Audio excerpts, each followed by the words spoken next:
28ാമത് സംസ്ഥാന ബധിര മൂക കായിക മേളയ്ക്ക് തലശ്ശേരി മുനിസിപ്പൽ സ്റ്റേഡിയത്തിൽ തുടക്കമായി. 3 ദിവസങ്ങളിലായി നടക്കുന്ന മേളയിൽ 800ഓളം കായിക താരങ്ങളാണ് പങ്കെടുക്കുന്നത്. കേരള ബധിര കായിക കൗൺസിൽ നേതൃത്വത്തിൽ സംഘടിപ്പിക്കുന്ന 28ാമത് സംസ്ഥാന ബധിരമൂക കായികമേളയ്ക്ക് തലശ്ശേരി മുനിസിപ്പൽ സ്റ്റേഡിയത്തിൽ തുടക്കമായി.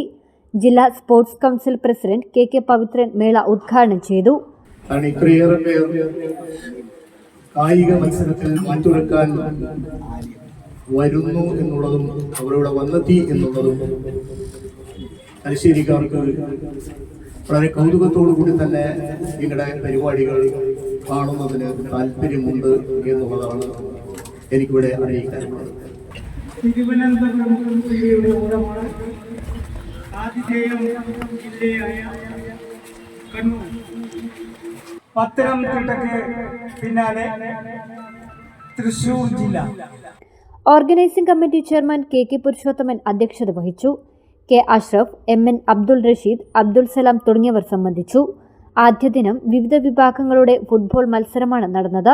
വരുന്ന 2 ദിവസങ്ങളിലായി ട്രാക്കിന മത്സരങ്ങളും ഒപ്പം ടേബിൾ ടെന്നീസ്, വോളിബോൾ തുടങ്ങിയവയും നടക്കും. കേരളത്തിന്റെ വിവിധ ജില്ലകളിൽ നിന്നായി 800-ലേറെ കായിക താരങ്ങളാണ് മേളയിൽ മാറ്റുരയ്ക്കുന്നത്. News bureau, Thalassery.